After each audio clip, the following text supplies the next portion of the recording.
Hello, everybody. Happy New Year. Drinking a little hot chocolate. So, I got to give a shout out to nephew Steyer. I know you don't want to see me sitting at the computer telling stories. You say it's boring, but bear with me. I got to tell this one for John. Shout out to John, brother John out there in Colorado. He wanted to hear this story again. So, anyway, I told you Pampaw stories, and can't remember not knowing Pampaw. Took me hunting and fishing since I was 5. And we'd go hunting out at Hearne, Texas. My great aunt Alice had 102 acres, and we had more fun. I tell you, oh gosh, we just had a blast. So it was all family: Pampaw, Dad, Uncle Eddie, Morgan, Marshall, all the cousins, my brothers Carl and Cliff. Mom come every once in a while. Every once in a while, Pampaw would invite Jesse Ward, guy where we hunted doves. He had the best dove hunting place in the world, Lott, Texas. Anyway, Jesse'd shoot the first doe he saw, even though he didn't have a doe tag. Pampaw had to take the doe tag from one of the young grandkids and give it to Jesse. But so we're hunting at Hearne, and I asked Pampaw if my good friend Pierce could come down there and go hunting with us.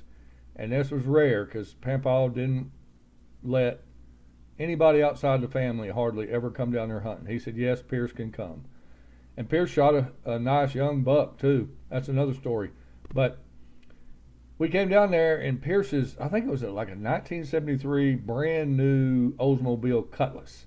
And so, of course, this is a, Texas car with, good tires on it. But we had an ice storm, and ice storms in Texas are amazing.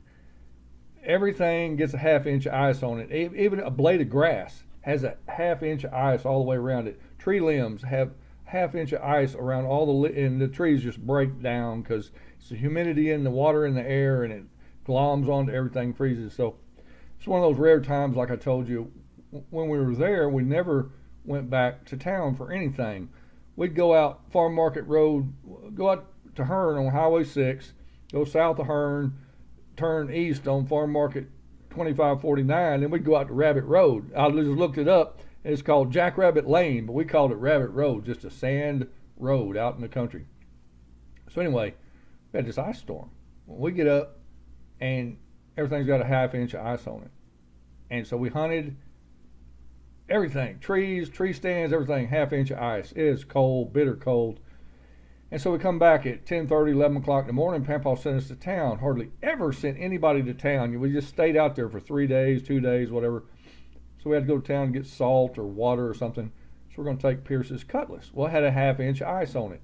So we didn't have ice scrapers. We didn't have that kind of stuff. It never snows in Texas hardly. So we don't have ice scrapers in the cars like we do here in Colorado or here in western Montana. So we turned Pierce's car on and turned the defroster on wide open, let it sit there for, 15 minutes. And it made 2 holes of ice on the windshield right above the dash, about the size of a football. It was like me and Pierce and my brother Carl. We jumped in that Cutlass and we come out there and we're down, me and Pierce are down there looking through those little holes trying to see. And you can't see out the side windows because they got a half-inch of ice on them.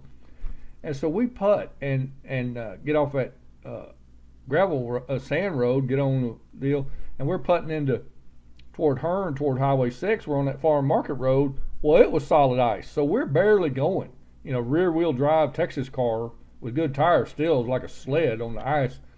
So we're boogieing along, and right before you get to Highway 6, there's a stop sign at Highway 6.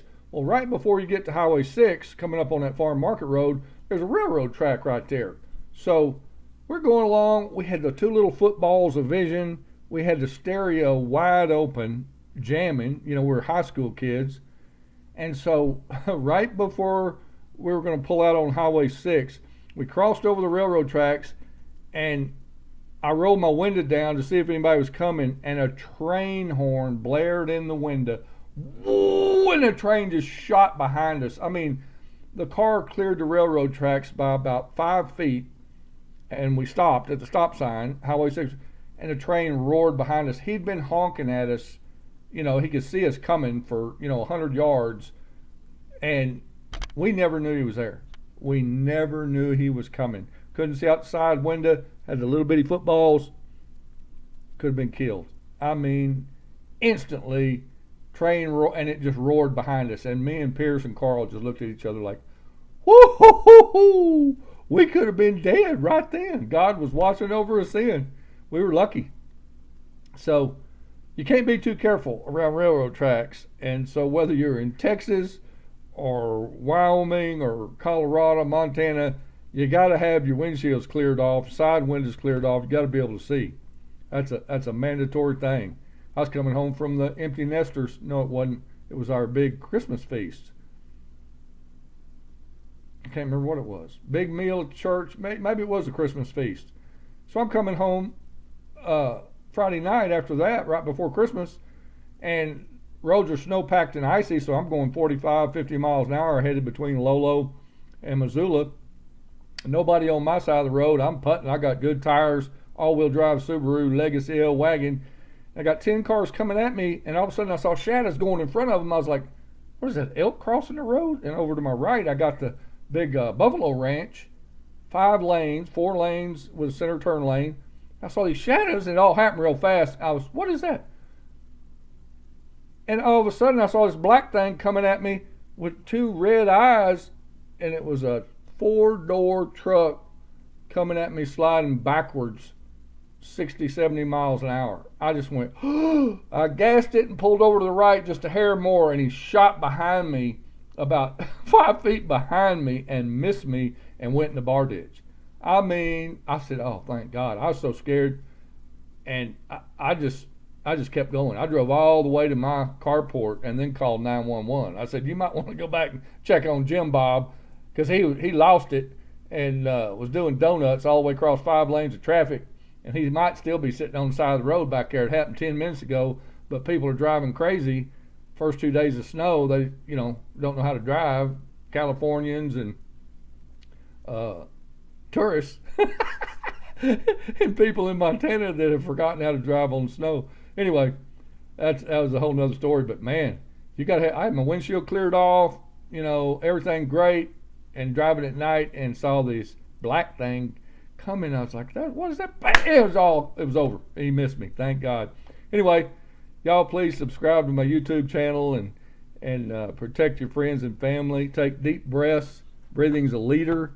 It will slow down your heart rate, lower your blood pressure, and please like, share, subscribe, and all that to my little channel.